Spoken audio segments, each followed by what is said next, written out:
Hey everyone, welcome back to the Seatime Brothers YouTube channel. Today we're going to go over our pretty wild 2024 that we had, and well, maybe just as wild 2025 that we have planned. So if you want to stick tuned, see what's going on, we're going to give you a quick update, which is probably about an hour long. As always, guys, if you want to continue to support us, like the YouTube channel, like all the videos, subscribe, comment. We'd love to hear your feedback. But stay tuned for a crazy 2024.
Again, the judges get to... And we're about to find out. Joseph Kapinski out front.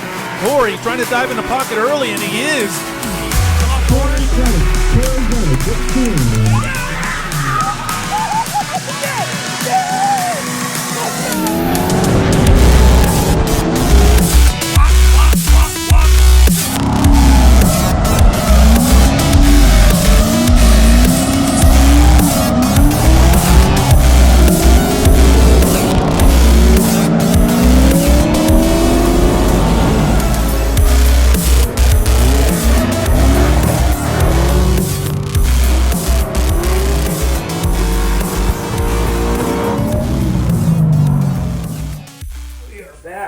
We're back.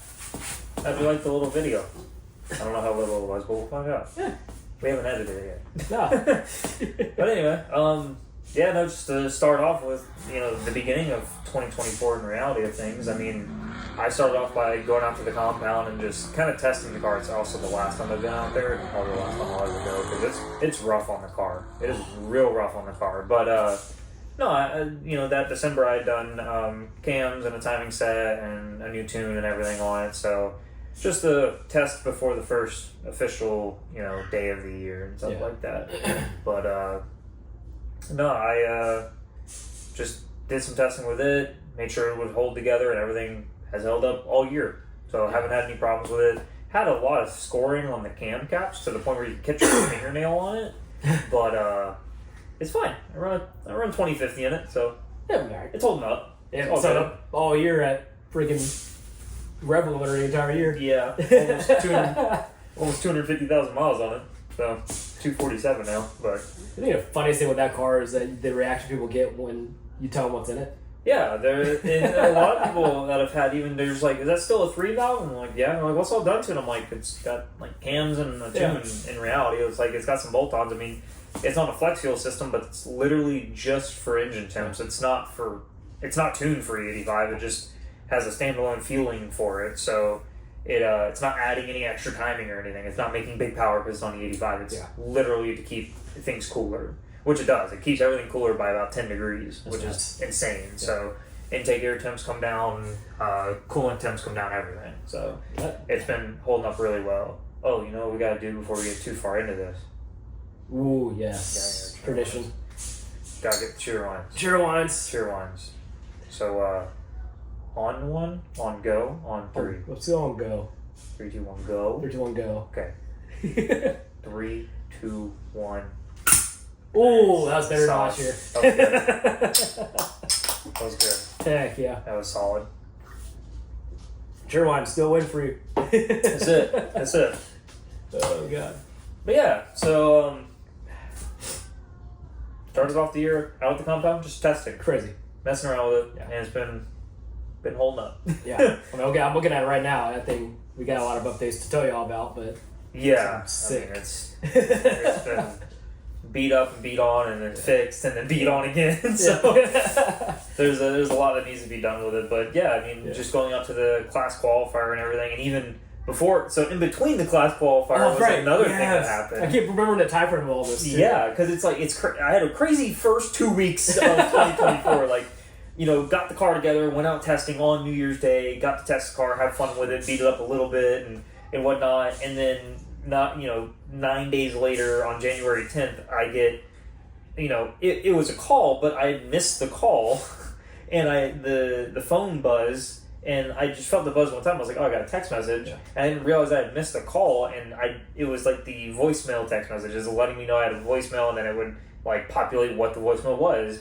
And I saw it was from someone from the American Sweepstakes Company. I was like, the heck? It's it's just junk call. Got it. It's a scam, whatever. And then I read it a little bit further, and it said Garage Built Company. I was like, okay, hold on. I know that name. Yeah. I know that one. And so I ended up calling it back and everything. And no, I was just like, hey, this is Corey. I was just returning your call. And they're like, oh, yeah, we had called you because we wanted to congratulate you on being the Garage Built Company FUMMINS Giveaway grand prize winner. And I was just like, you're kidding me. There's no way this is happening. This is legit. This is real. And they're like, oh, yeah, it's real. Like, we've given away a few different things before we called you and whatnot. And I was like, dude, that's crazy, man. There's no way. And I just paced the parking lot for like 10 minutes trying to fathom that this was actually happening and real. And man, you've got to send them everything, like all the personal info you can think of for them to confirm that it's you and that you can legally obtain the grand prize.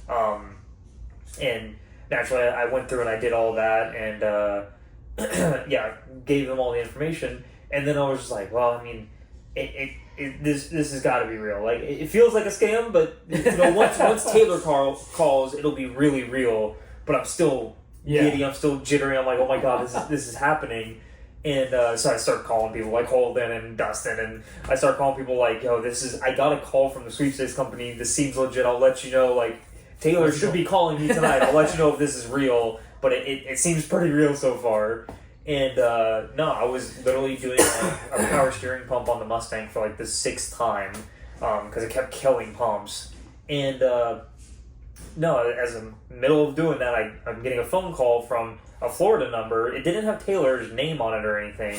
I think they called from like Josue's number or something, like his phone or something like that. But no, I answer and I'm like, hello, this is Corey. And like, hey, Corey, this is Taylor Ray. And I was like, oh my god, it's actually real. I was like, this is actually happening. And then again, paced the shop for like 10 minutes talking to him and coming up with everything that, just talking about the truck and about the giveaway and all that stuff and about how they'll be in touch about meeting up. And I think it was a week or two later. I think it was like 2 weeks later. Yeah, I ended up being able to go pick it up and everything. Went out to his house, got to see the shop and everything. And it's way bigger in person. Oh yeah, it's huge in person. Like, camera makes it look so tiny. Yeah. It's like, it's wild. It looks crammed on a camera, but you get in there and you're like, oh no, there's breathing room. You can walk around in here. There's plenty of room to work on the cars and do stuff. It's wild, but it's super tall. It's massive, crazy tall. Yeah, but it's got three the car stacker lift on it. Yeah, stack in there.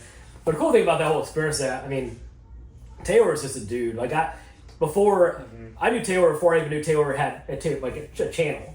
So like I did, this was years ago, the Road Night Leagues at Bushnell, and he did a couple 206 races too, but like I knew him as Taylor, not as Taylor Ray. Right. And then like we kind of bonded over Taylor Ray stuff and watching the FUMMINS get built and stuff, and then all of a sudden like he told me he won. I'm like, that's such a small world, man. It's like so cool, and then he's just a dude. So really down to earth dude, and like. We maybe spent. He did a little small thing on his channel about the giveaway, but I like that I kept really kind of like in the middle of the main video. Yeah. And we didn't really talk about the FUMMINS too much. We literally talked about everything else but the FUMMINS the entire time we were there. We were there for like 2 hours. Yeah, I think there was maybe the first 30 minutes of the show, say, hey, what's up, whatever, and kind of look over the truck and see it, pop the hood, look underneath, like.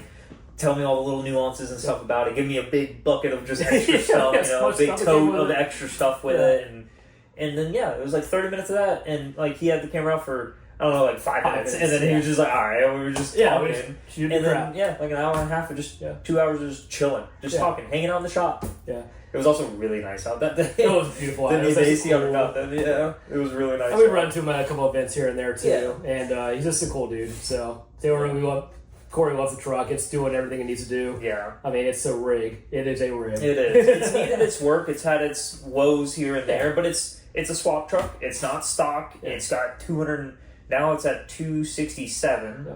So it's not like it's a brand new rig. It's which I actually honestly I kind of like because one, I'm happy that I got it because I feel like maybe if not I say right, but if not the right person had gotten it, maybe they'd be mad about it, or they'd be upset because it's not perfect. It's not perfect. It needs its work, you know. Like if it was perfect and it was the most absolute craziest truck ever, Taylor wouldn't have got rid of it. No, he would have just left it and just kept driving it.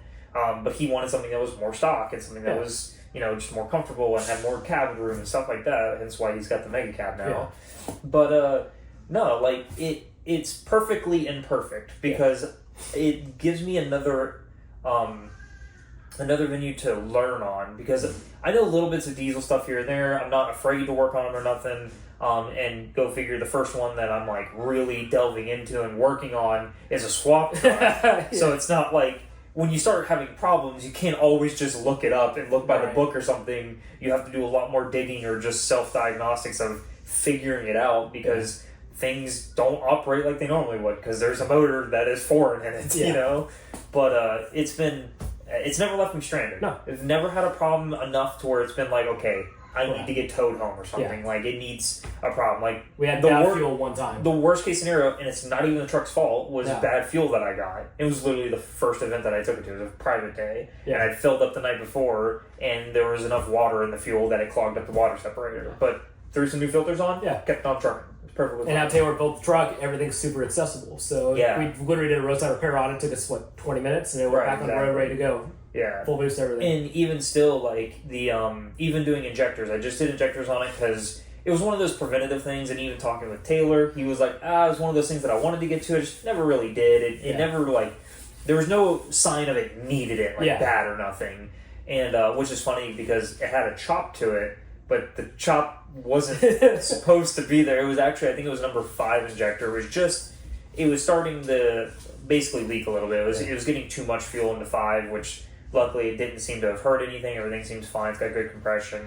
Everything's good there. But it was just enough that it would kind of chop at idle and haze a little bit. And that's when I was like, okay, you know what? It's getting kind of loud. It's starting to haze a little bit. Let's just throw some injectors in and just preventative. Make sure it stays safe. It doesn't leave me stranded. Because the problem is a lot of people just keep driving it and not think to like, maybe I should check everything out and just do it just because it's not failed doesn't mean you shouldn't do it. It's preventative. But anyway, that was actually way easier than I thought it was going to be because I'm like, man, it's kind of close up to the firewall because the firewalls on the trucks, they kind of they go up and then they go forward over the motor. And luckily, I was going to do recheck the valve lash anyway, so I pulled all the rockers off to get better access. You don't have to pull all of them off, but just to get better access at the injectors themselves.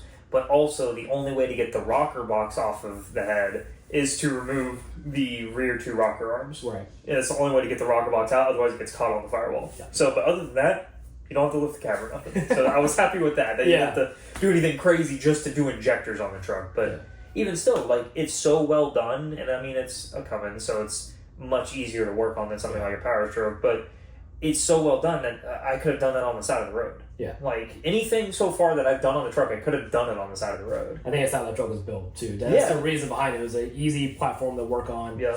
You can kind of know what you're doing, but even if you're getting into it, Cummins is one of the easier ones to get used to. Exactly. And then it's got a good trans behind it, too, with the 4 trans. Exactly. So, which I've had its weird things, but it hasn't been mechanically a problem. It's been tune related. Yeah. And I just got a fresh tune recently, and it's much, much better. I can actually floor the truck. Not that I rarely ever do, but it's just one of those things of like having the option if I need to get out somewhere, I can floor it now, and it does rip through all the gears. It hits lock up good. Like before, it would do a really bad flare on the 2.3, no matter how you adjust, like, you put your pedal position, unless you were under 20% throttle, then it would click the gear fine. But if you're anything over 20, it would do a 500 to an 800 RPM, just crazy flare, and then come back, and it was rough. But it's good now. You can actually hear it in the video when we picked it up. You can hear me get onto it, and it does like a whoa, when it grabs the next gear. It doesn't do that now. Now it just freight trains at 35 pounds of boost and just rips it. It's hilarious. Ridiculous.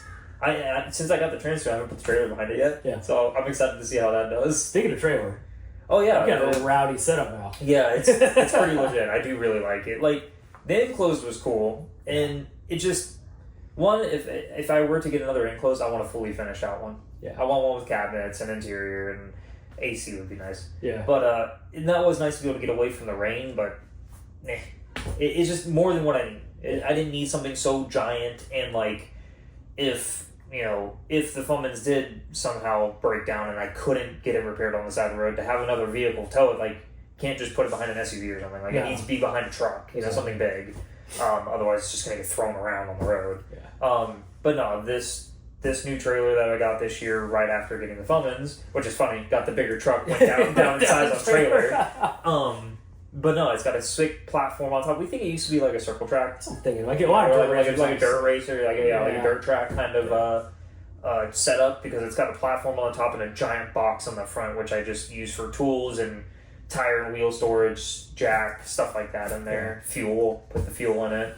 And it's got a winch on it too, which is sweet. I've used it like twice now, just to mess with it and make sure it works and everything. Still needs a battery. Needs a battery. I always just throw the jump box on it and then use the winch, but it's sweet. It needs its maintenance. It's definitely, especially being on this dirt road, it's gotten a little beat up in the sense of like the fenders, the welds have broken a little bit, and I want to make a drop down fender anyway, so it's easier to get in and out of the car, because right now I got a really wedge to get in there.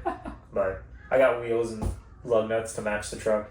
Got some got the 10-hole wheels with the spike lug nuts on it, so it all matches now. But I do need to do that before the season. I need to check the bearings. Well, I need to repack them and adjust the brakes, because everything seems fine. Nothing's loose or nothing, but I have very little brakes. You're showing the game. Like, the truck will do it. The truck will. It's fine. The truck can stop it, but it's just like, it would be nice to have some brakes. Extra security on. Yeah, they're there. They do work. They're just. I think they're way adjusted in. I think, or there's no shoe left on it. One or the other. So, but I think the first thing we took that to NMRA in Gainesville. The very first event was that TRC night event. That's right. When I was running with Tyler. That's right. Yeah, that was the very first event. You swung down.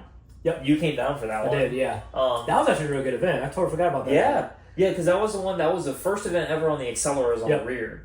And like actually running in them at an event. And the I think technically it was the second event, but it was the first event really putting them through their paces. And it was funny because it was so cold. Me and Tyler only went through one pair of tires. Like, we went through one pair of tires that whole time, and we probably did 30 laps. Yeah, y'all were tandem the entire night. Yeah. Once y'all got, what was like a third run? Yeah, I literally did 2 solos. And then I got... Who was it that came up to you? It was Davey. Davey, yep. Yeah. Davey walks up and was like, "Hey, man, you want a tandem?" I'm like, "With Tyler?" Yeah. He's like, "Yeah." And I'm like, "Sure, let's do it." And no, my favorite part of that event, just watching the videos of that, is literally like you and then the crowd in the background. The very first time that I run up on Tyler. Oh yeah. And he's like, "Yeah, come on, Corey, yeah, yeah." And you just hear like people cheering and stuff, and I was like, "Hey, yeah, us B class guys getting it." Yep. But yeah, then after that, it was an MRI. Yeah, it was an MRI. That was a fun event because he went up a day before I did. He did like a test, like a day one. It was like more of a test session day. Day one was rough. It rained, dude. It poured down raining, and I was in a mud pit where they had us pitted. Oh, it was miserable. They put all the drift guys on the grass area, and it all retained water. It was so rough. That's why, like, and if you watch I have like 1 or 2 clips in that video that is the car the day before. Oh yeah. And then literally like the opening cinematic or the beauty shots of the car are disgustingly filthy because it was the day after. Yeah. Yeah, it got so rough the first day. But it's where I got my award from though. Yeah. It was that first day. Yeah, you got best random tandem? Yeah, with Nate. Nate Jordan, yeah, he's got a new Edge. Yeah. New Edge, and That was awesome. Because what was it? Who came up to us? It was Oh man, Nick Swan. Nick Swan. Yeah, Nick Swan. It's like, who's a red Mustang? Yeah. You got an award, best red Mustang. Y'all just hit it yesterday. Like first one's out, just tandem. I'm like, oh, cool. Yeah, I was just like, all right, cool. Oh, yeah. I got an award.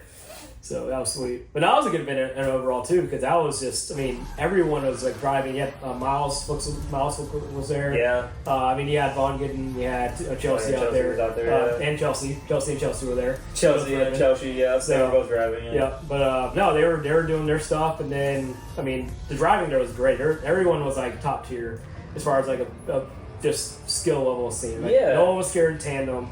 Everybody was getting close to the doors. We got a ton of good shots inside the car. Miles like on your door, yeah, door stuff was sick.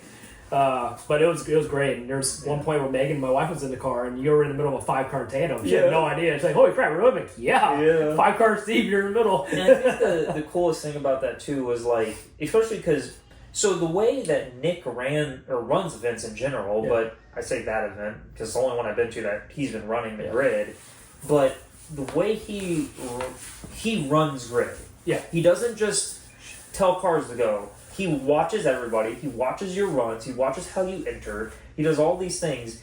And, like, even still, they had somebody that was dripping a little bit of oil. Like, it wasn't like an oil slick. It wasn't like, oh my god, there's a quart of oil or a gallon of oil on the ground. It was like some drops. And, you know, he comes up and he's like, hey, we got somebody that was leaking a little bit. We think we know who it is, but just, hey, when you go to leave, just know that there's oil here. It might be a little looser when you go and get out the box. And I was like, thanks. Like, nobody says stuff like that. It was awesome that he did that. And then also, he would force you to be comfortable. It'd be like, you two? Yeah, we're going. You know, and you're like, one, he's like, you two are going. It's like, he was watching. All right, let's do it. Watch everything too. Like, I know. He knew the drivers. Everything like I said. He knew who could drive. Like he would tell people. There's a couple people that are just at a different skill level, and that's fine. That's the beauty of drifting is everybody gets to learn and progress together. Yeah. But there's a couple that he was like, they would hold up a 2, and he's like, nope, you get a 1, dog. You get a 1. It's like, all right. Yeah. But it was. I think out of any genuinely. For that time in the year, that event is the most I've ever progressed as a driver. Just because all the laps and the fact of people entrusting me to drive with them. Yeah. So, I mean, countless laps of lead, chase, middle, like, it doesn't matter. Like, it was a very productive event. Yeah, it was great. A lot of experience, a lot of seat time. Tons of seat time. Literally. Yeah. It sucks that they don't have it this year. In the 2025, I guess NMRA went out of business, or they're closed up shop for 20. This was the last year, and which we were both talking at the beginning of the year, like, oh, next year's gonna be sick. It's gonna be so cool. We got both cars out there with them all, color matching and stuff like that. And it's like, oh, and that was the last year. That's about right. Yeah, exactly. That's our luck. But I'm sure somebody's gonna come up with something for them. There's so many. I mean, Mustangs are kind of. I'm not saying taking over. There's a lot more Mustangs popping up at these local events and stuff. So I feel like it's becoming more of a, hey, this is actually a decent platform to drift on. Well, and I'm glad we got in when we did, because I feel like they're going to hit the 240 points soon. Oh, for sure. There's going to be a drift tax on them soon. Especially like year. I mean, even the S95 is probably going to get up there too, especially like a new edge. But yeah, so it's definitely going to change the game for sure. But and then you had some stuff happening too here at home. With the Space Coast Tire, the place that I work at the moment. Just a quick update on that. Basically, is we the owner of the company ended up buying property somewhere instead of the rental place that he had been in for 25 years or so, and finally ended up buying his own piece of property that had a building on it and everything. And we moved the whole shop on over, all the 4 lifts, all the boxes, all of our everything on over there. So the operation has been much better lighting. Just we have our own parking lot that's not shared with anybody. It's gated, and that's been much nicer. I'm very happy with that. My workspace is much bigger now. When I pull engines, I'm no longer going over fenders. Exactly. I can just go straight out the front or out the bottom. But that's been great. I mean, just doing we did the last half of the year on that in that shop. Yeah, and we did basically all the work to my Mustang, to the S95 in that shop. Yep. And it's been great. I mean, tons of room, tons of lighting. It's been awesome. The lighting helps a bunch. Yeah, it's a bunch. So. Plus, it's really closely located to O'Reilly's, Advanced, and AutoZone. You're 10 minutes from everything. 5 minutes from a lot of places, but 10 minutes from the house, 10 minutes from everything. Yeah, it's been really nice. It's even closer to the house. Which is, but yeah, I mean, and it was cool too because like we did that, and literally a month after that was the BCD competition. That was a great experience. They did a East Coast guys. Y'all did phenomenal that event. Yeah. That was their first one of their first events too. Yeah, that was round 2. Yeah. Round two. Something like that. I think it was round 2. Yeah. But still, it's I mean, they're getting big. I think Spencer just went pro-am as well. Mm-hmm. One of the guys who runs it. Yeah. And but that was a very well run event. Inverness was a cool place too. Citrus County. Yeah. That was actually I've been there a couple times for circuit track races and stuff, but it was actually a very nice facility, and they did well with that. A lot of good drivers showed up. So you had Brad Dan out there doing some show work for the crowd and everything. Yeah. And we had the crowd winner here, crowd favorite for sure. Yeah. And I think we went into that really just not expecting anything, just kind of taking the results as they were, because the car was kind of what it was. Right. It's like we wanted to win, but like, who cares? Like, we just get to be involved. Right. You know, we're not just spectators. But just having that car the way it was, really nothing's changed too much since then. We'll get into it later, a new look to it, but like, it was, for the level of car it was, to do what it did was incredible. I think a lot of it has to do with the driver behind it, but it was way outgunned. The car was way outgunned. Probably half the power of half the cars out there. Yeah. Realistically, probably a lot of seat time to most of the guys out there too. And then just the car just did its thing, and it was consistent. It wasn't going to win anything on its own, but it was just consistent. Outlasted a lot of cars. I think that's the biggest thing. Yeah. At least my takeaway from it was like, and it's kind of with a lot of the competitions, is like, as long as you don't take yourself out, you're probably going to progress. Yeah. You're probably going to go to the next round. Exactly. Because that's what a lot of people were doing. Yeah. And that was even like later in the year at OSW, the King of OSW stuff. Like, people just took themselves out. Yeah. I took myself out. Yeah, like, exactly. You wonder about happens. you wonder about on that one, but like, just stuff happens. But you outlasted at the East Coast Drift. You outlasted everyone, right? As far as it got up against. And I'm like, I'll put it out there. It's real. It's canon. The only reason I got third was because the dude totaled out. Yeah. If he did it, and I had to go, whether it was the red BMW or the turbo 5-liter BMW, there was no way. There was no way. It would have been just like the Corvette. Yeah. It would have been just like a nitrous Corvette, like, yep, he's gonna just be able to pull away from me. Right. Like, there's no way I'm keeping up.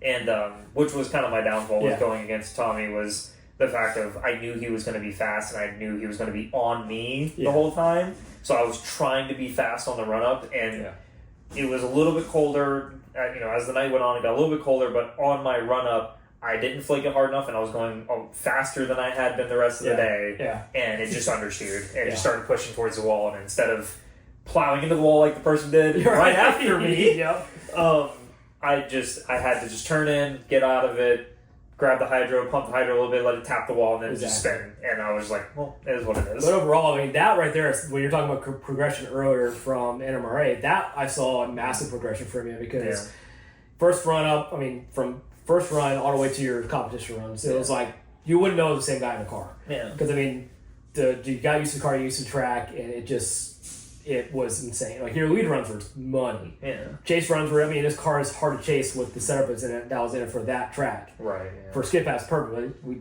need more power or gear or something. Exactly. But the way you're able to keep it in, outlast the competition, and come podium, and then do the nastiest freaking burnout I've ever seen in my life. Yeah. Because you did like a half one kind of deal. You did like your free run. Yeah, and then free run. I think it was Dustin was saying, I don't know what he was saying, but also the crowd started cheering. And they're like, burn it down. And also Corey comes out here and does a massive burnout on the skid pad in the middle of the track, and smoked the entire grandstands out. So the crowd was on, everyone, even on the driver's side, you could hear it on the other side, but the driver's side, everybody was cheering for it. So it was really Second goes wild when you're not moving.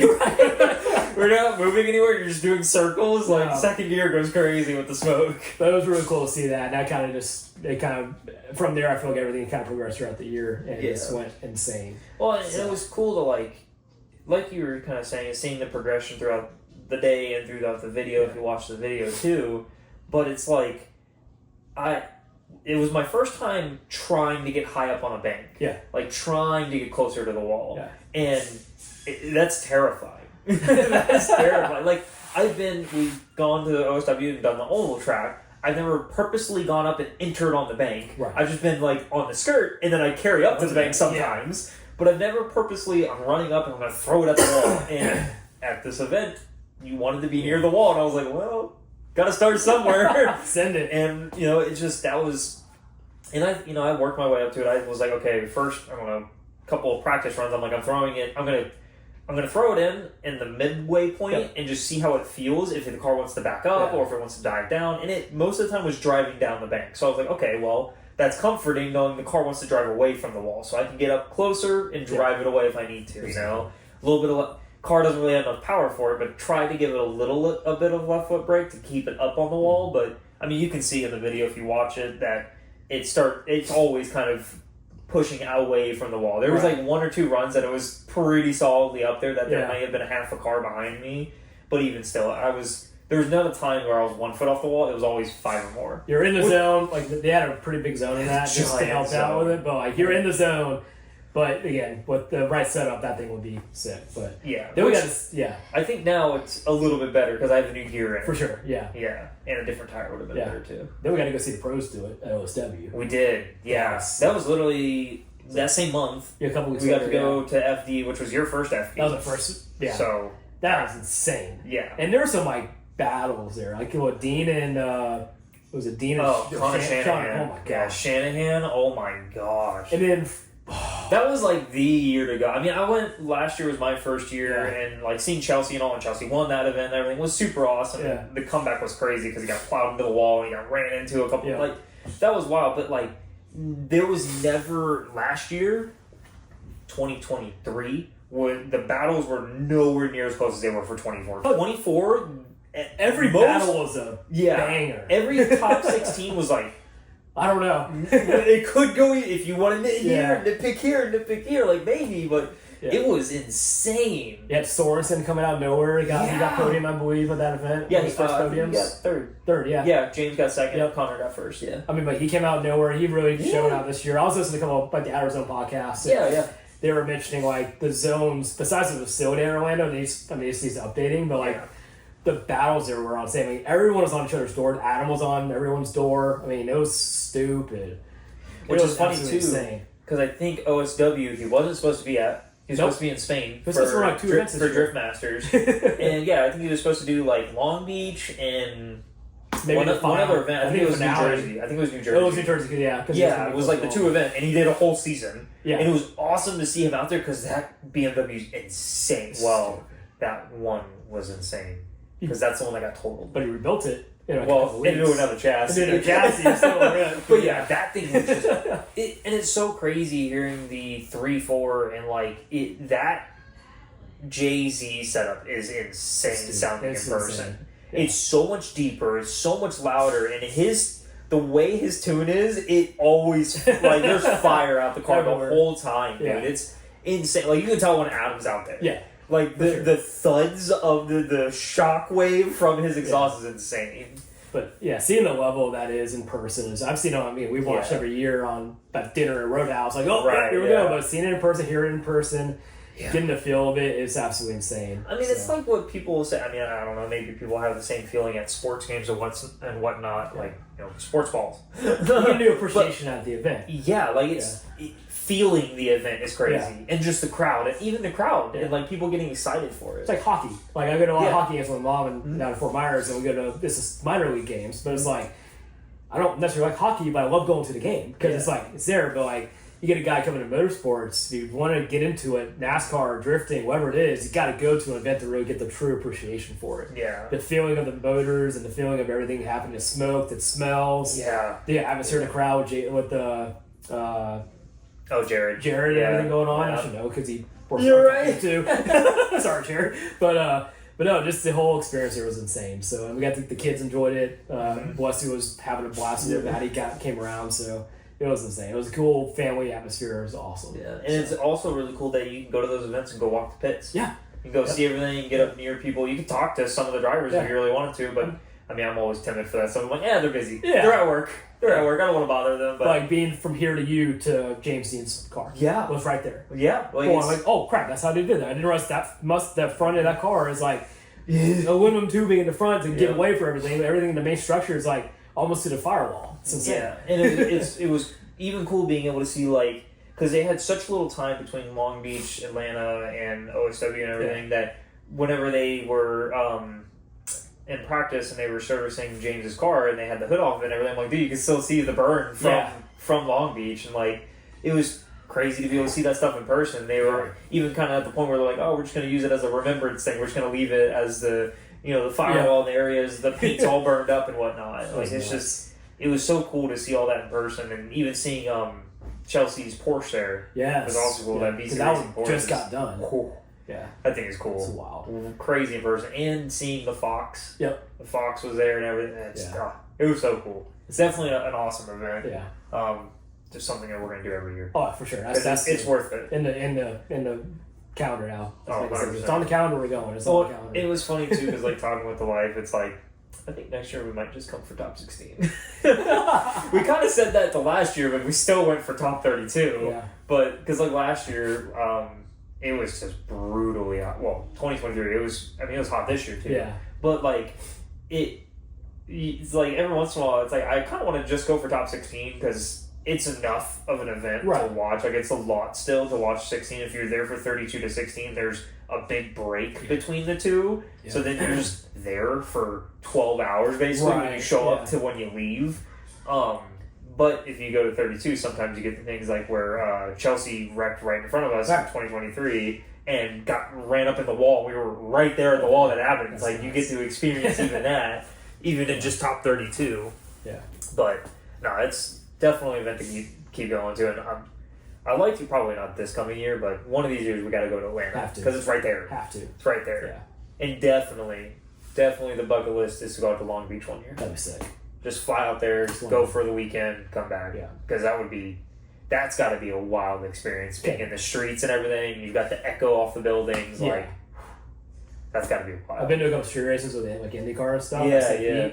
It's insane being like having a place where it's not supposed to be cars here, doing what we're doing is the coolest thing. You expect that at a track, but seeing it in the middle of St. Pete, insane. Yeah, that's gonna be crazy. So, But I mean, and then right after that, I mean, we were getting prepped for events and other stuff, so we were getting the cars ready because went through the competition and all, went through a couple of first events for the year and such. So I think we started messing with the S95 at that point, we had the test day and everything at that private day. Yep. And then after that, it was like, okay, this is the stuff that we need to do to the car. Yeah, we knew what we needed to do because we basically we got it before the last video of last year, and then the test session went good, but we knew what we needed.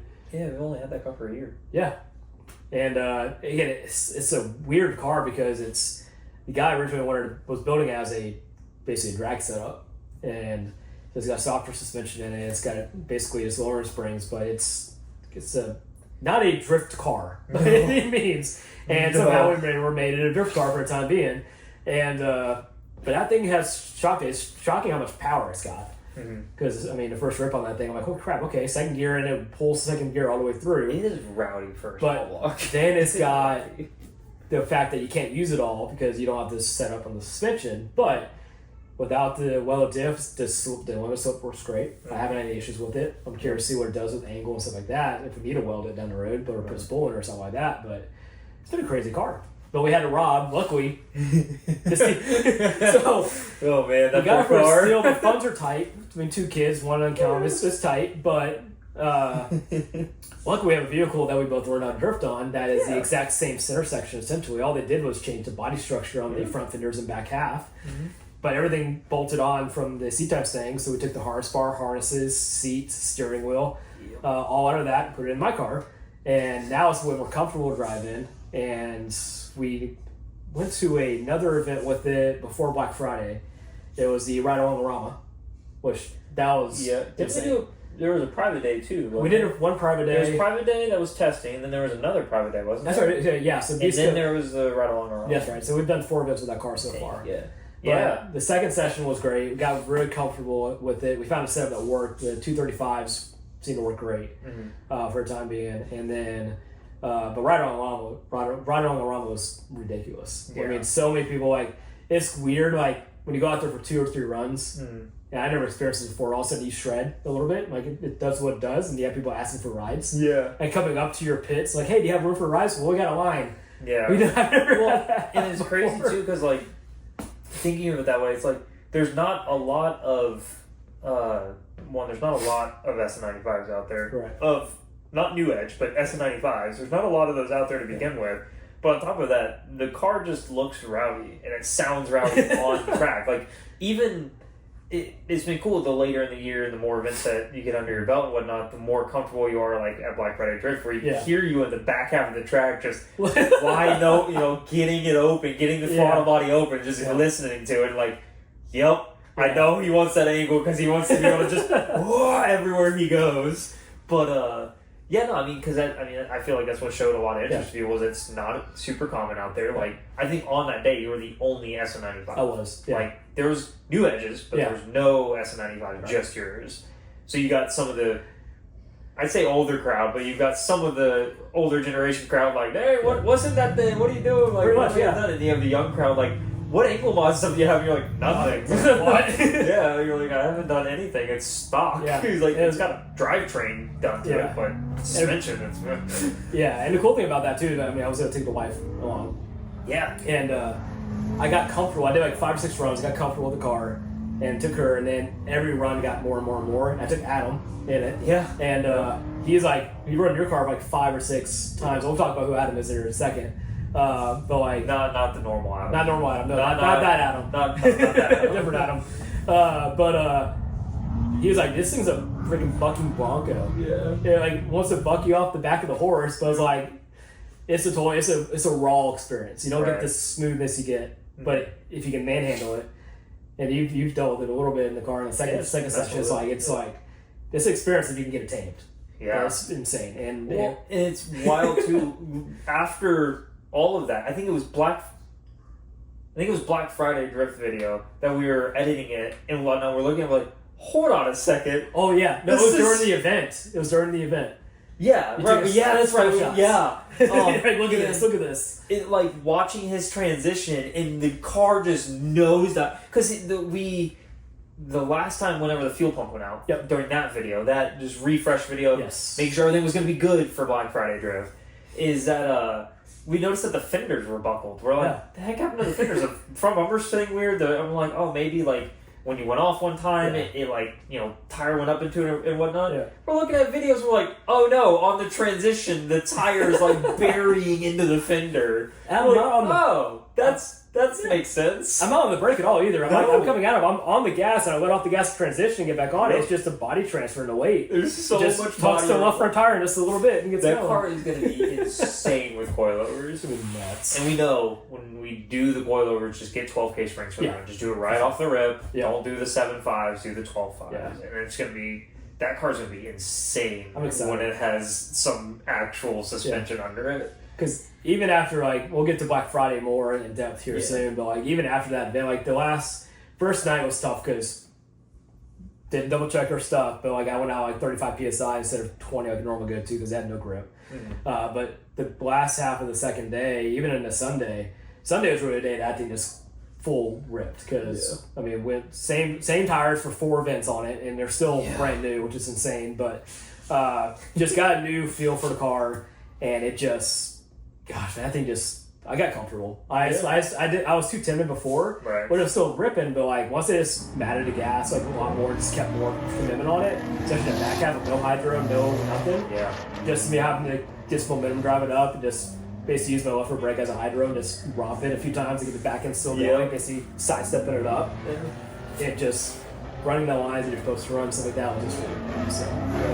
Well, that was like just seeing the progression and the change from the Ride Along Aroma to Black Friday Drift of you taming that Bronco at that point. You know, that bucking Bronco is throwing you everywhere. And it's just like, it's wild to see the difference. And, you know, much more consistent, much more, much smoother. It's it was awesome to see even just the change in one event. Yeah, my good Because run. it was literally one event. Yeah. One event change. My good run from like the second session, the second private day to my favorite run that we did at Black Friday Drift is just, you can noticeably different from the video outside the car. The speed is different and just the smoothness of the car is insane. So. And the biggest thing really is the back half of the track, because that's the hard part of the track, especially on stock suspension, no hydro. Right. Like, it's not easy. Yeah.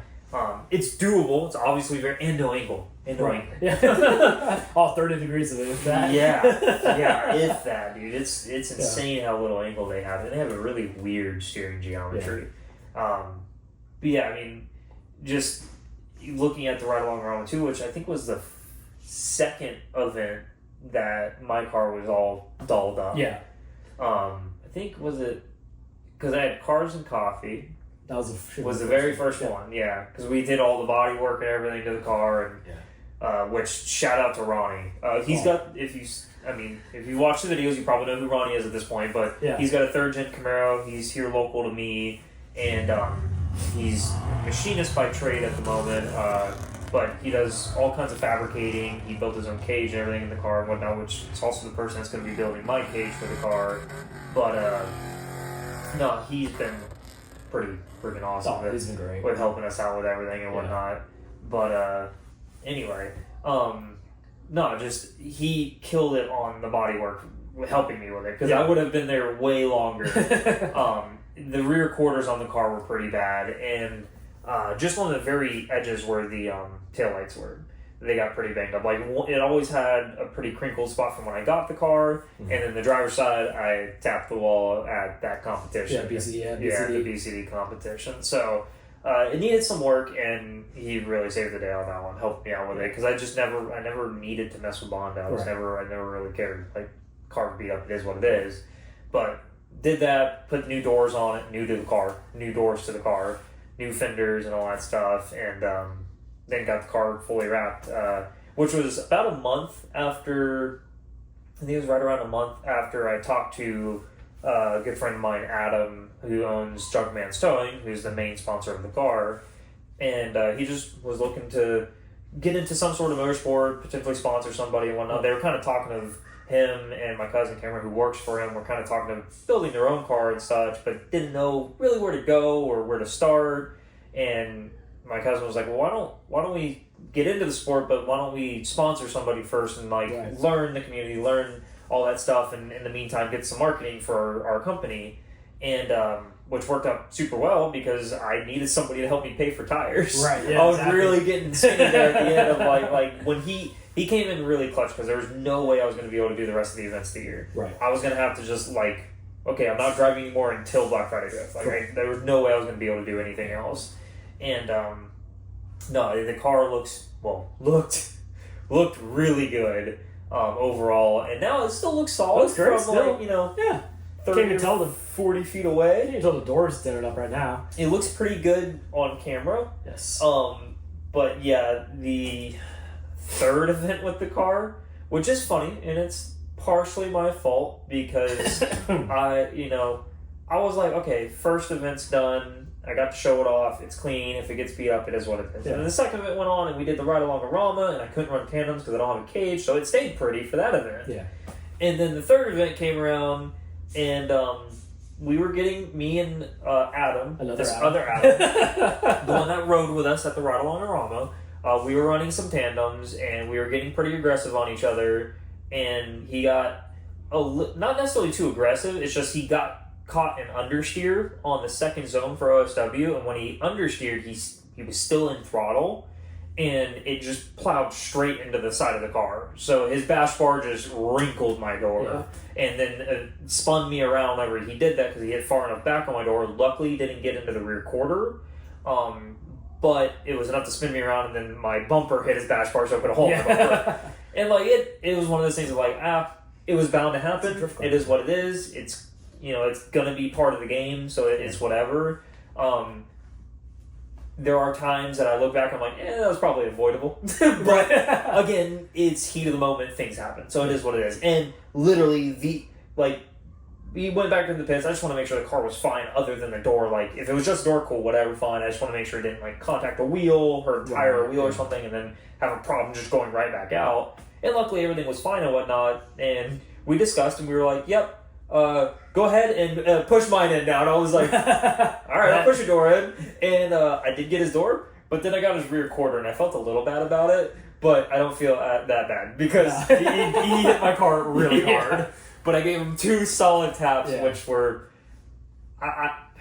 as Luke Fink would say, I ran into him.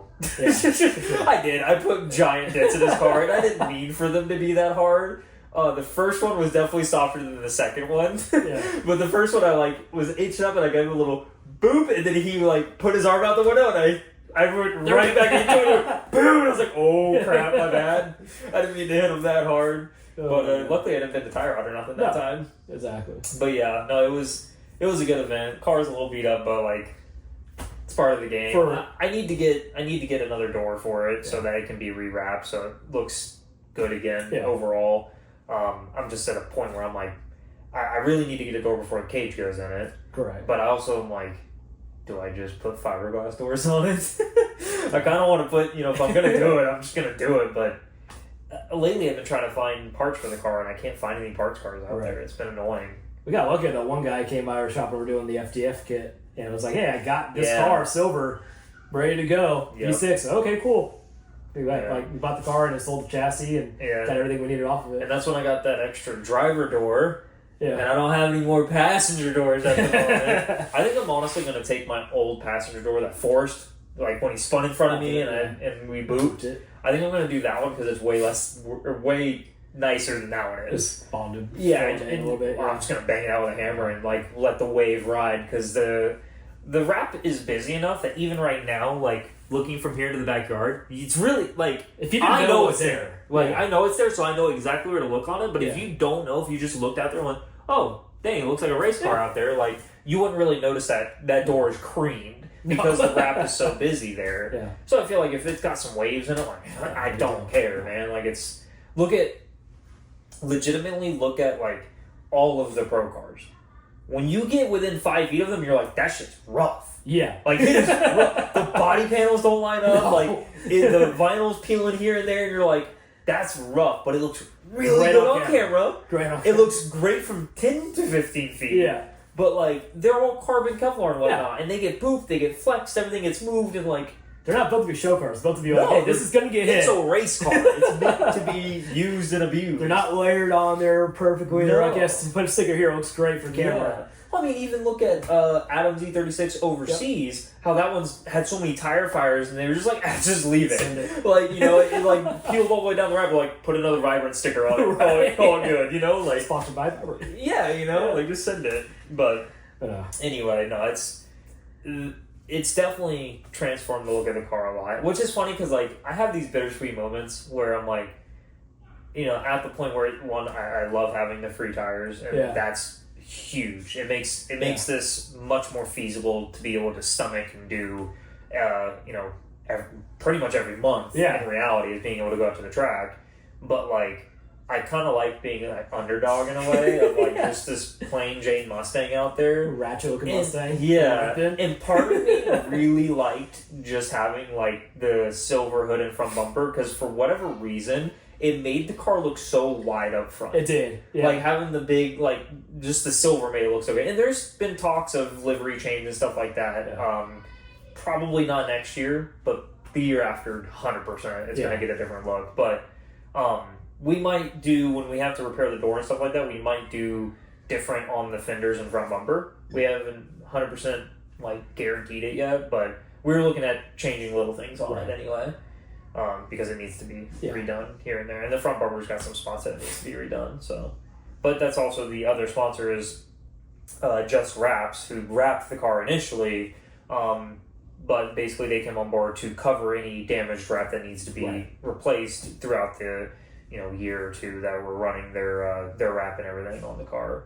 So it was one of those things of I'm just gonna fix that door and whatnot. And Adam's like, make them work for it. Make them pay for their spot. And I was like, that's fair, I guess. I'm like, I don't know, I feel bad I'd do a panel or making them do it, but I get it. It makes sense. That's what they're there for. It's why they have a big spot on the car. So, and then it's really cool because, having Jumpman's Towing and the Just Wraps on it, they're not part of the main wrap, so they're add-ons after. Right. So one, you can just interchange, moving around, do whatever you need to, but also they're high-vis reflective. Yeah. So like at night, it's really funny when I take the dogs out at night because you can see them on the car from the light from the back porch area.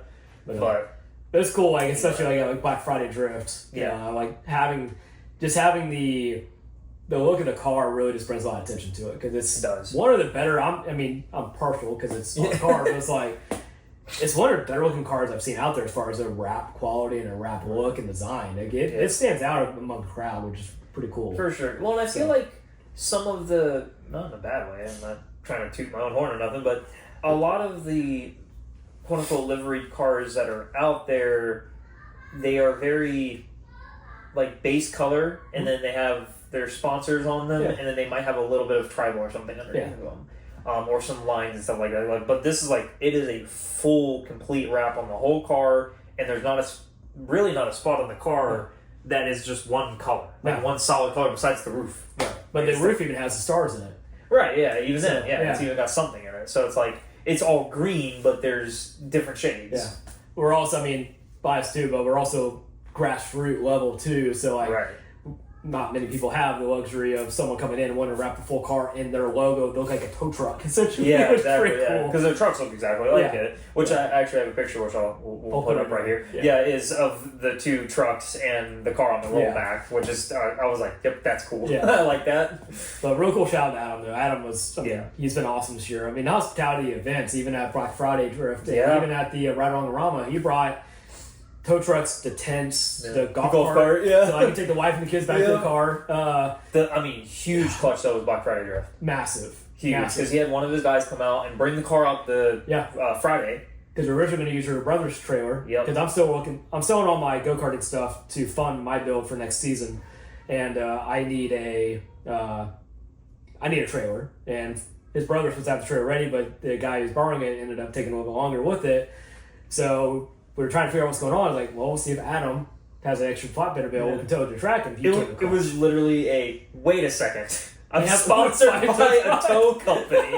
Why are we thinking so hard about this? Let me just text him or call him real quick. So I had to come from the other side of Orlando that night on Friday, and then so Adam had a guy drop it off in the parking lot of OSW. I drove it into the track, and then Adam came back afterwards and picked it up for us, which was clutch. And he's been awesome this last half of the year since he came on board. It's been insane. It was really funny too because the truck that they picked it back up in, that's a good truck. He brought it out.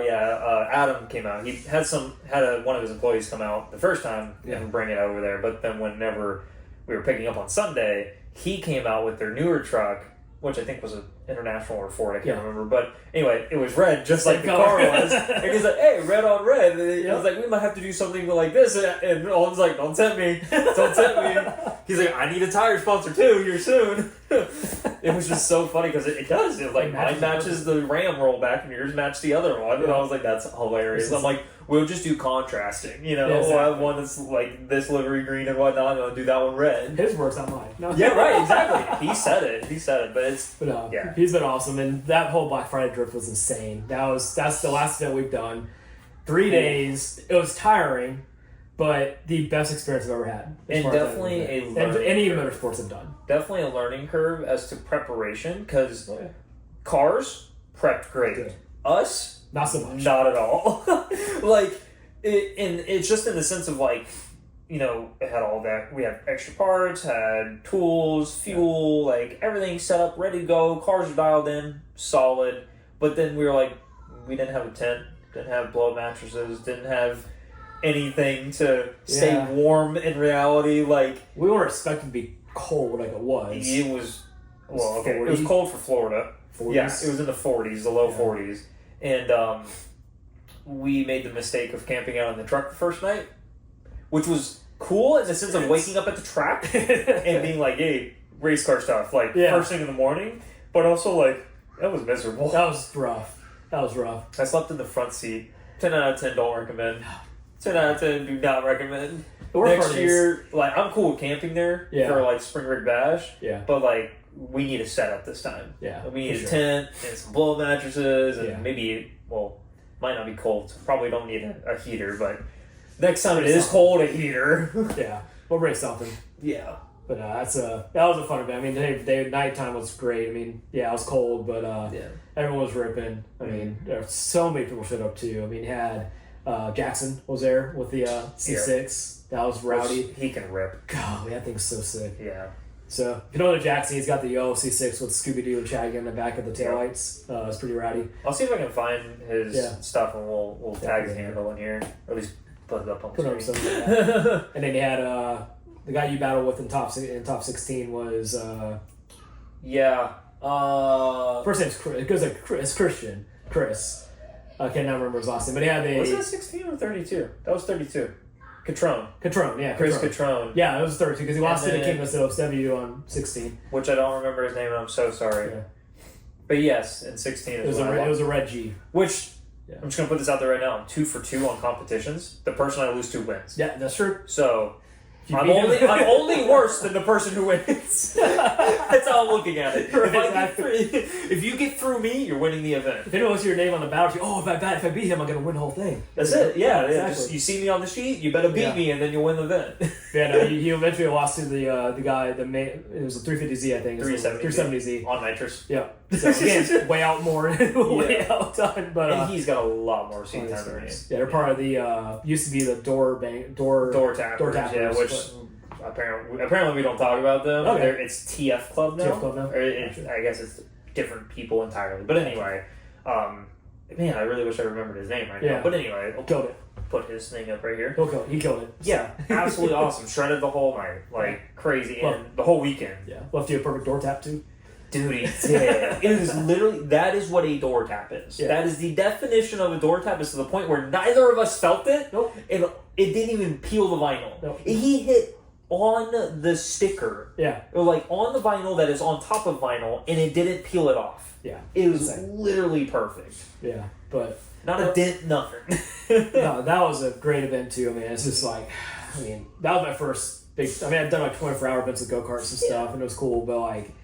Having that experience and having that fun, the seat time was ridiculous. And we got 8 or 9 runs each session. We did 3 sessions a day, 2 sessions single Friday night. Which is so wild that you're still on the same set of tires. Dude, no joke. I bought 2 sets before Ride on Lorama. And I'll put a picture up of how it left Black Friday. I could probably run... I don't know how many times I can run Black Friday again on the same sets. Oh, yeah. Probably a whole other Black Friday event based on how they were this last time. You could, if you kept the car exactly how it is, I have no doubt you could run a whole year on 1 more set of new tires. It's the same. Legitimately. You could run an event a month and run 1 year on a set of tires. Like, it's insane. Stupid. And I'm not babying it at all. It's just the fact that a car... It has no angle. No angle at all. It has no angle. So, the only smoke it really puts up is the back half of the track when I actually get on it. But it's insane. But it's definitely helped with cost savings. I have a whole set of tires ready to go. Yeah. So, if you had to pay for, just tires all the time, you couldn't put a fuel pump in the car. No, exactly. So, but no, it's been insane. And then, but the seat time was insane. So, I couldn't. And then all the people were there. And then Taylor brought the bus out. Sorry for the background noise. I got the kids in the main room, but Taylor brought the bus out. So school actually got to ride in the Corvette. For a ride, yeah. That thing was rowdy. Yeah. But we're like, don't compare. It's a totally different league. And we can't think of it as one of our cars. It's a totally different league. That thing was ridiculous. And he got really close with, I think we did tandem with Brad Dan, and we did tandem with the guy, I can't remember his name. Matt Schulman. With the black 240, and that was cool. We actually door tapped a few times in our run. Nice. But it was just crazy how smooth that car is, and the amount of power it's got, and how it grips up. Well, the crazy thing is insane. When you're most of these events he goes out to, he's only at 800, which is funny to say only. Yeah. But he's turned way down. Yeah. Which is wild that it gets even crazier. Yeah, it's insane. But it was cool. The hospitality of all that was awesome, because it's kind of lasted a day. And Taylor, we talked about it on Friday when I saw him. I was like, hey, he's like, yeah, come for a ride anytime you want to go. Come for a ride. Okay, cool. And I was like, crap, I haven't rode Taylor yet. It's like, if he does 1 more session, I'll see if I can go. And he's like, yeah, come on in, dude. Put me first trip. I'm like, So again, just a dude. Awesome. Just a dude. Exactly. Just another guy at the track, just hanging out. So, but no, he's awesome. And the bus is ridiculous too. The whole setup is insane. Sick. So there's definitely some goals in there's there. definitely goals. Definitely Inspiration one for all day. little guys. Yeah, right. But and then it was also really cool to see like the like how they did for chick draws and stuff like that. Yeah. And just learning how they did it this year. But Which is a cool thing because we're like hyped the entire weekend. We're like, okay, when are we gonna do it? It's on Saturday. Like, when are you gonna do it? When are you gonna do it? We kind of figured it was gonna be the last C session. Yeah, which it was. Yeah. And Corey and I are by the wall watching guys go out, and all of a sudden the music stops. We both just this is it. We start bolting. Yeah, we're like, it's happening. It's happening. So we start bolting to the tent, and we didn't know where we were gonna go. And all of a sudden, you saw like 5 guys run to the actual tent, the the Juku tent. Yeah, And then tech some line guys tent. went to the right, so we got like 9th in line or something. Yeah. So, which is crazy. But that was a cool thing. I like how they did that this year. Yeah, we got it literally right in there, and it was cool to see how they ran it and whatnot, and then also the fact that like they did 1 through 40 on the first chip draw, and then that put you as whether you were in the bottom 16, because they did a max of 40 people, and then if your chip was 1 through 24, you were automatically into the main event. And then if you were 25 through 40, then you had to battle to get into the main event. So it's basically like a seeding bracket. Yeah. Which was like a little bittersweet to see because I think it was everybody, or I say everybody, there were 5 Mustangs there. Yeah. And 3 of them were in the bottom 16. Yeah. And all 3 of them got knocked out. Yeah. It was just like, oh crap. I'm like, it's up to me. And then we were watching 32. And the other one got knocked out in 32. I'm like, it's up to me. You pretty much. I'm the last Mustang. Let's go. And I did. I got my 32. And then that was well earned too. I mean, you did I thought so. a solid chase run. Yeah. And you're going and you had a guy with a lot more power ahead of you. Yeah. So you had, trying to keep up with him, you had to run shower. But then your lead was phenomenal. Yeah. And then he made a mistake. Yeah. He made a mistake, got too hot, and just. I am partially happy that I chose to chase first because I mean that was my thought behind it was to chase first because I was like I knew he was going to be way faster than me, so I figured if I can kind of piece together a chase and just run as hard as I can, then I can just run my leads and I know I can run a lead, and I think that's one. Besides the mistake that he made by tapping me, and then it just basically straightened me, and I had to re-enter and go way shallow. Yeah. But other than that, it was like, okay, I can kind of keep up with him. I have to cut a line here, and I have to cut angle a bunch was the biggest thing. Like, he could be at 50 to 60 degrees, and I'm at like 30 trying to stay with him, but I could stay up with him. Which is also to be noted, I think he is somewhere in the 650 or 700 horsepower range, something like that. Yeah. He was on nitrous and everything. A nitrous, I believe LS2 got, if I'm wrong, let us know. But anyway, in the double the horsepower, but we're on the same exact tire. Yeah. We were both on 285 35s like Novas. I think he's got sponsored by Stick Nova too, right? I think so, yeah. I think he's got it on the car. But yeah, like, it was just like, the same. I'm like, well, we're running the same tire. He's probably going to be running half the pressure that I am, or less. But we're going to make it work, and it worked out well. Yeah, I was happy with it. I was fairly happy with my lead. My zone 1 and 2 were, I think, amazing. Zone 1, I could have got deeper sooner, but it was deeper the whole time that he was. Yeah. And then same thing with Zone 2. Zone 2 was deeper the whole time. Zone 3, we were basically even, and then Zone 4, I didn't get to complete. Yeah. Because he booped me. Yeah, solid lead going on that for sure. So it was fun though. He just misjudged he had a faster car, so he was going to stick it on the door and just misjudge the speed, don't have his going to enter in. So my transition was a little slow, but I wasn't done transitioning. Because where you can see on my rear bumper, he hits on my right side of the bumper. Correct. Like, you see the license plate area, he's on the right side of the bumper, which means his left front hit the right rear, so I was not fully done transitioning. Exactly. And he just stopped the momentum of my car enough that it went straight, and I had to re-enter. Yeah. Which I should have re-entered later. But anyway. It was so fun though. Yeah. No, it was a big learning experience, and I thought it was also kind of funny, like when I was they were going through and deliberating as to who was going to win it and whatnot. I'm just like sitting there in the car. I'm like, I don't know, man. I can't tell on this one because he hit me, and I'm like, maybe they're going to deem that on him. I'm like, but my chase felt like garbage, and I'm like, I mean, I don't know. I guess we'll see what happens. Oh, that was like a minute. Yeah, it was a long time. I'm like, yo, Felt okay. forever. I'm like, we're like sitting there chilling, and like, I don't know, 15, 20 seconds ago, I'm like, all right, I'm taking my helmet off, bro. Like, I'm hanging out, and like, we're vibing, we're chilling, and he's kind of like serious in his car, and I'm like watching the guy with the walkie, and he's just like, like waiting for a response, and it is cool seeing the video and everybody like, oh, what's happening? And no, it was a cool experience. I enjoy the competition aspect of just being able to get paired up with good drivers. Right. I mean, we all make mistakes to an extent, obviously, but I like being able to just drive all out. Yeah. And just not worry about it. Just go. Just Yeah. drive the car. Yeah, the confidence when you're behind him in the chase that he's going to be solid. Like, Right. there's going to be unless something breaks in his car where it causes him to make a mistake. Right, exactly. He's probably not going to make a mistake as him as a driver Yeah. in the lead run. So, Yeah, you know, like you just- can be as aggressive as you can. Exactly. Because, you know, that car's going to do exactly what you think it's going to do. Yeah. So, Which I think is also why I love driving with Jackson. yeah. Jackson still has the mindset, which I kind of do as well, of like, I'm not perfect. You might want to give me a little distance, at least when we're starting to drive. Right. You know, after a couple runs, like throw it up on my door. Yeah.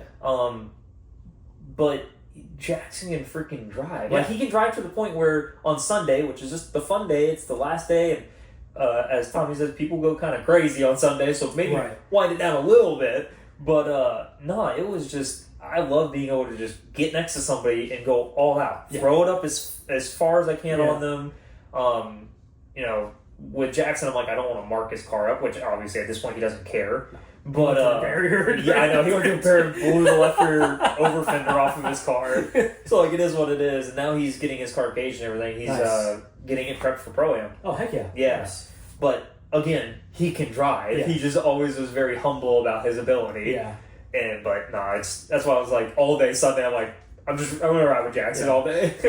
I mean, cool. I'm excited when I get that set up too, because I mean, I don't know. That's be cool. I got you, him, and myself all in 3 Yeah. tandem. By the way, that probably is- with us too. That is the main goal for 2025 is us tandeming. Yes. Like, 100%. Like we are the two guys that keep going out, and people are like, "What is going on with these guys? Like, why are they at a skid pad?" Like, I want to be those guys that Yeah. we are just constantly an inch away from each other, doing crazy transitions. Like, that's the goal for 2025. You know, And I think we'll be fine because of, again, I still feel like I have a lot. I mean, I know I have a lot to go, but like you keep saying, with the way that the SMA 5 is, the fact that I can do what I'm doing with it. I mean, I still like think, is it really that good? But it's like, I know when I drove your car with the angle, it just, I mean, because I came out of the freaking seat time stay. Yeah. It's like, holy crap! Okay, there's a lot more here. Yeah. And I know and it's even crazier. Yeah, and that's what I'm waiting for. Yeah. Is to have that extra confidence. Okay, if I know if I go in here, I have room to correct a small mistake if I have to. Yeah. Where that car, the line of mistake and correction is like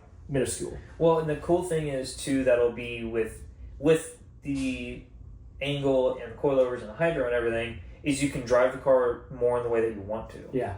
It's literally like kind of how I was when I got the car and put the BCs on it. Yeah. I'm like, I want to drive it with more throttle, and I can't. I have to Exactly. float the car. You're having to float the car, basically. But it'll be... I have the utmost confidence that the first event... Because I feel like, in a way, the way that this year will probably line up for 2025 is that we'll be able to do it all at once. Yeah. I think it's a way that we're going to be able to finagle this year. Yeah. And like, let's just do the coilovers, let's do the angles, That's do the the hydro, point. do it all at Yeah. one time. Yeah. And I feel like you're going to go through one event, and you're going to go from B to A on that one event, Okay. and then the next event we will just be tandeming the whole time. Like, I'm sure you're going to be like, well, I want a feeler run. Cool, go get a feeler run. Yeah. But then as soon as you get that feeler run and you know how the grip level feels for the day, Yeah. like, cool, we're going. Well, yeah. And I it's- think once you get to that point too, of like once you're going on your second or at this point being an A class, I'm like, I'm just going. Let's go. Yeah. First run, Yeah. thumbs up. I don't care. Yeah. Put me in line, coach. Let's go. I know what my car's gonna do. And I think when you get to that point, it's just like it becomes even more like the fun level just skyrockets because you could it starts getting crazier. Just no. You start getting to you start getting to the point where like your adrenaline's constantly going. Yeah. Because you're able to do a sick run after a sick run after a sick run, you know, like it gets wild. Yeah. But I think that's where you mentioned it, is like having that comfortable, that confidence level of like knowing what your car's going to do. Where right now the car is still on edge. It's going to do some weird things, and finding, and that you have to be so hyper focused Right. on that car. like do what it has to do the last like 7 runs it did at Black Friday. To put down a decent enough lead, I only need to drive the car at like 30%. That's all I have to drive the car. I don't have to go crazy with it. I can put tires at 20 psi, drive the car at 20 to 40% of my skill level. Like just go out there, throw down a lead lap, let somebody chase me. And I feel like that car takes like 90% of my skill level to like it does get it perfect. Yeah, like it looks good on the outside. You only have a 5 to 10% error area. Yeah. Once you exceed that area, the car's spinning. It's going straight. Yeah. It's doing something weird that it doesn't allow it to drift. Yeah. So once you have that area to open up, you can drive the car at 90% and find your limits. Go that 90 to 100% limit find. You can drive competitions at 80%, and then like, oh, this is gonna be a big hitter.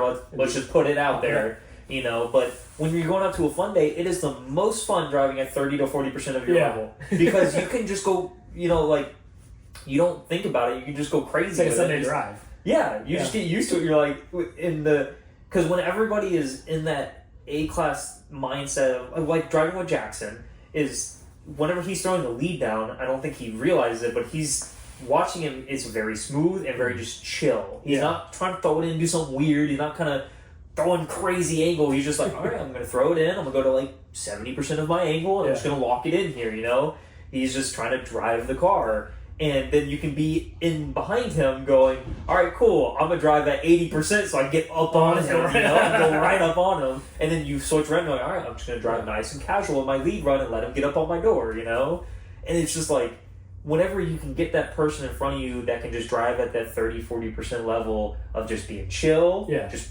putting it in the zones and just not trying to do anything new and not anything crazy, then you can be in the chase and be like, that's a sick run because I got within an inch of your door. Like we were right next to each other. I was matching your angle and I'm like looking at you in the passenger. It's so sick to be able to do that. And I guarantee literally like we do the stuff to your car, and the next event we're able to do that. There's no doubt in my mind. I'm stoked for that. That's gonna be awesome. It's gonna be sick. Yeah.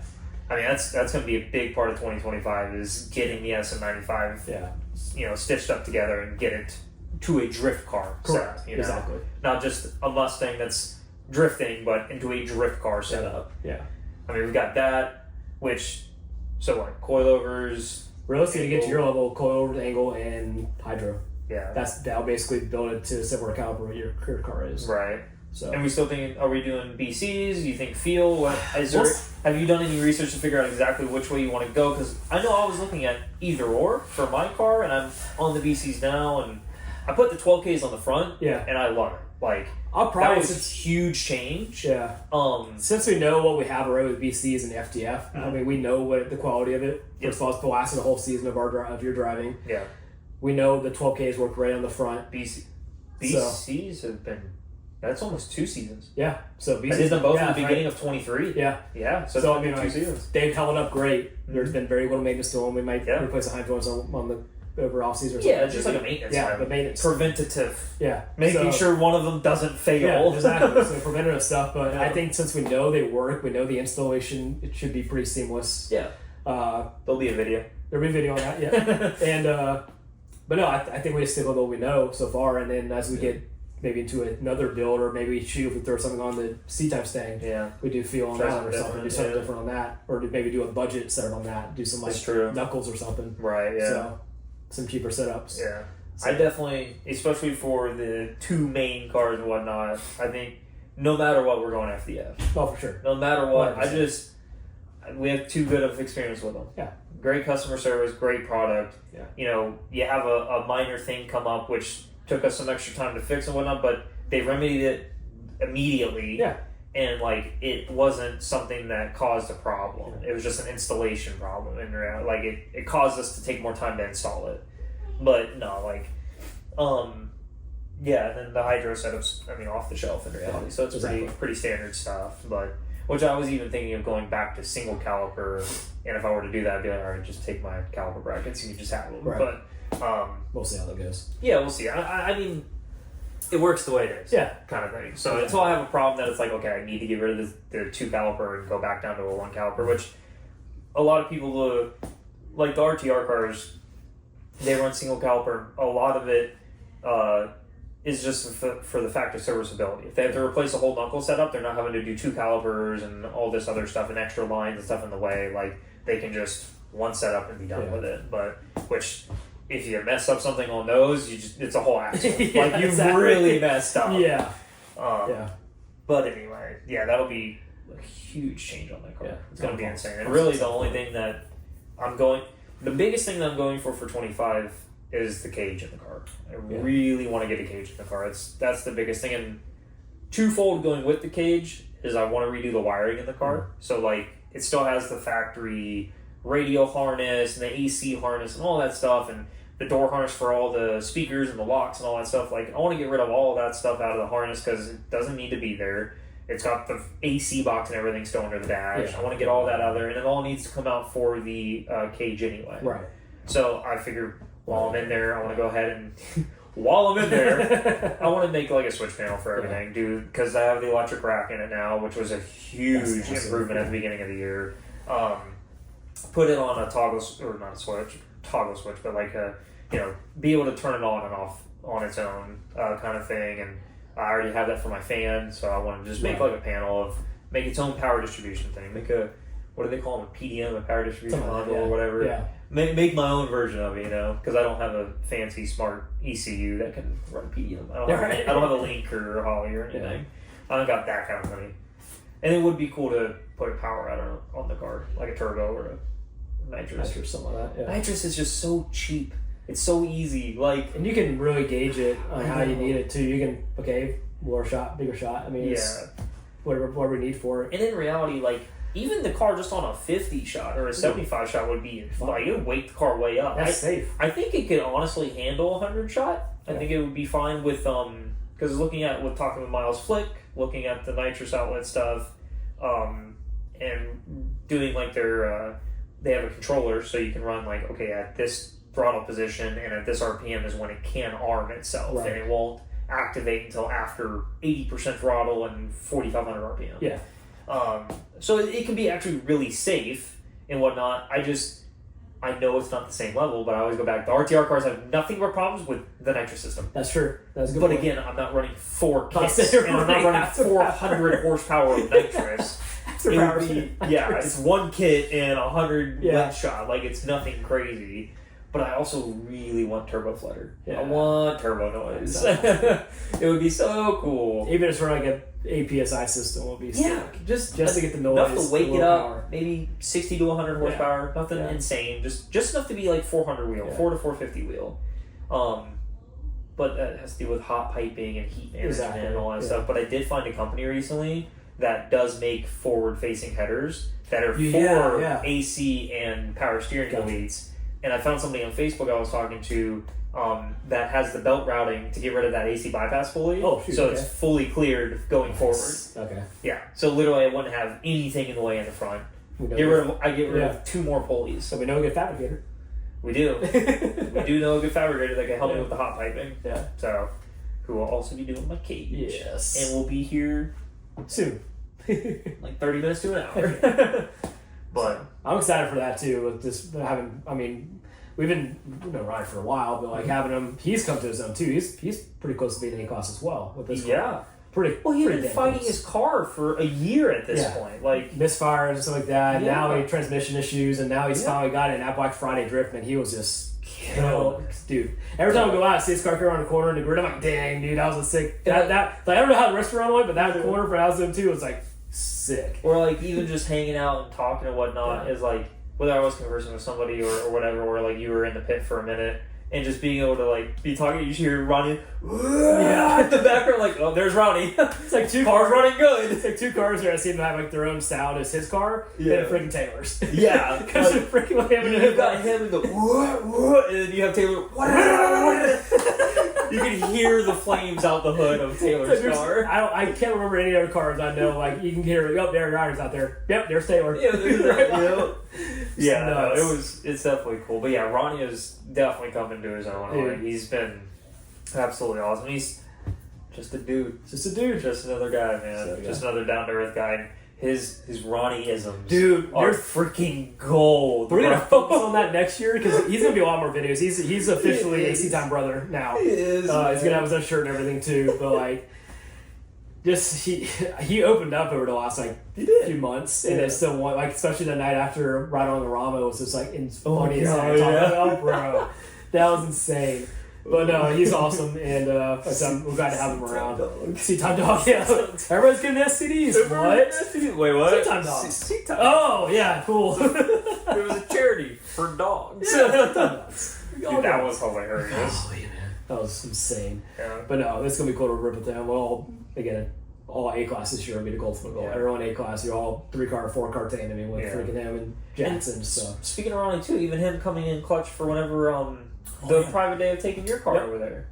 You know, like, hey man, can we inconvenience you to bring your gooseneck instead of your one car hauler so that we can put Holden's car in it? Sure. yeah. All right, cool. You know, like.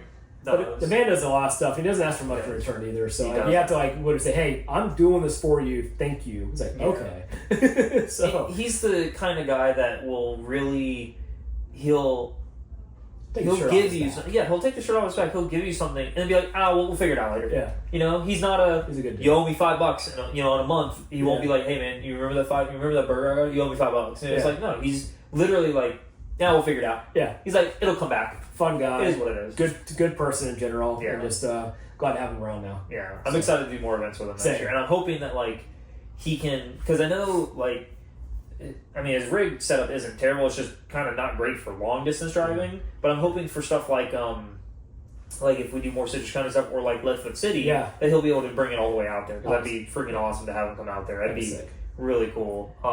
That's another thing that we really want to get to for 2025 is new tracks. Yes. I really want to get. It'd be really cool if somebody did another event at the firm. I'd like to attack the firm again, like I did at the beginning of the year, and just try it out again and see how it goes and whatnot. I think that was Dang, I had a lot. I don't know why. It just popped back into my mind. Was again. that this year? Yeah. Oh crap! The first was the compound. The 7th was the firm. That's took the Ram up to the firm. Then you got Then I got the call on the 10th, and then I had another event on the 13th. It's crazy. There's so many things that back in That first 2 weeks was insane. Sorry, it just ADHD just kicked in. That's insane. Yeah, no, it's just wild. But yeah, no, we it'd be cool to go see the firm again. Yeah, go up there, mess with it. Now, especially the car's got a 410 gear in it. Be able to, if it's the same layout, then be able to attack that turn a little differently. Maybe use third gear and be able to really. Not just load the car up and bog it, but really be able to get some wheel speed out of it. Yeah. But we just saw Leadfoot City open up their doors to their drift pad. Recently, I think a bunch of guys were doing videos on it. I know Rad Dan was out there. They did like a grand opening event that I had no idea they were doing. No, I saw they were doing something. Like I know there's a couple guys. I think Chelsea went out there a few times to actually test the pad out on a video he did like a month or two ago. But all of a sudden, I see all these videos popping up from like Dan and Taylor and someone else. He has a yellow Corvette as well. I think Ward might have been out there too. A bunch of guys were out there, and then Adam and Spencer. Adam and Spencer out there as well. But it's like holy crap! It's like it's a sick run up too. Yeah, and I did see like the day before that I saw some Adam posting about like prepping for it, and I was like, dang, I really had to call it that December I was not driving. Dang, man, because that would have been a cool one to go at least just go see it and go run on it. Yeah. If everything works out in the plans in 2025, it can be achieved.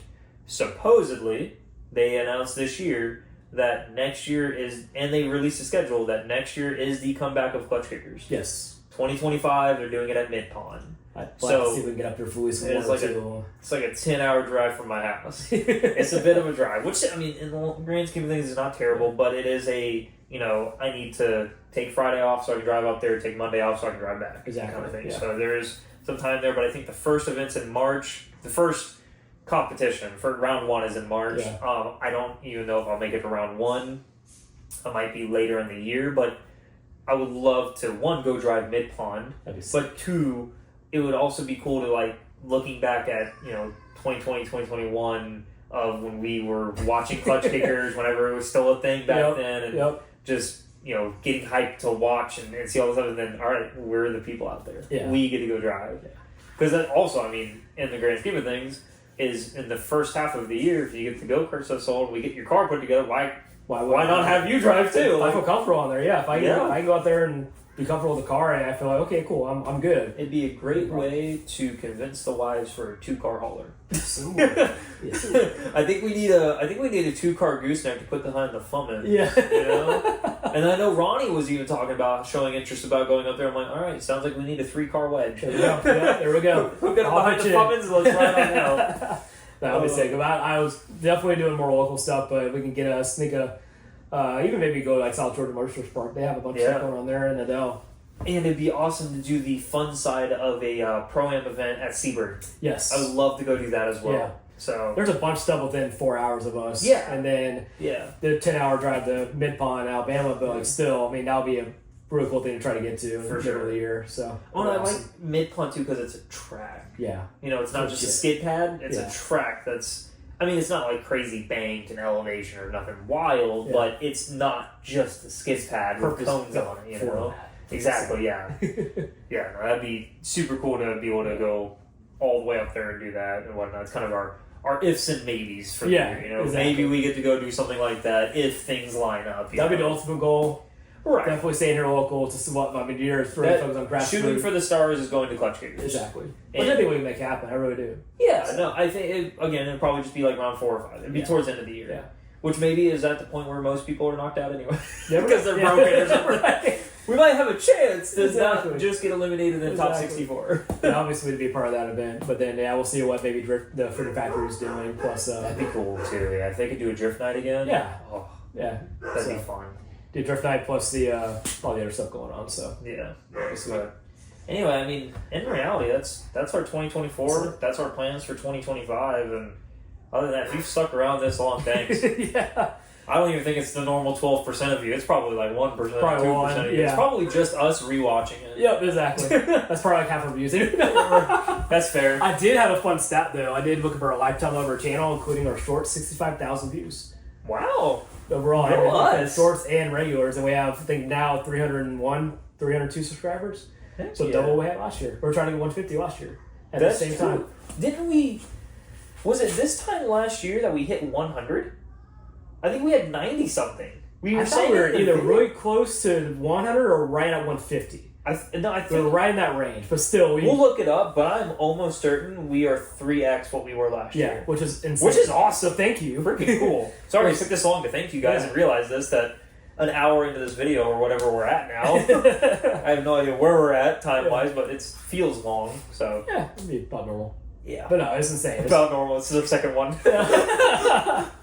But no, it's been awesome, and we appreciate whoever is sticking around, like Corey said, and I look forward to seeing y'all at the tracks. Y'all do want to come out. We'll at some point we'll do like hey, this is our 2025 schedule of what we should be going to. Instagrams and Facebooks. For sure. Spring Break Bash. We'll be there no matter what. And Black Friday Drift. And Black Friday Drift. Those two, no doubt, and Ride Along Rome. Those are 3 guarantees. No matter what, cars are going to be fixed. Cars are going to be ready. Yeah. We are taking off. We're doing those 3 events no matter what happens. 1,000%. So, and that being said, too, is potentially at maybe not Spring Break Bash, but Ride Along Rama, we'll be able to give rides no matter what. Yep. But Black Friday Drift as well is I should have my cage by then, so passengers, if you guys don't hesitate, come on up, hang out with us, go for rides. Yeah. This is like one of the most fun things to do in drifting is being able to share the experience with somebody in the car. And, maybe they're on the edge of do they want to get into the sport? They just need that little push. Exactly. Anyway, we appreciate all y'all. Exactly.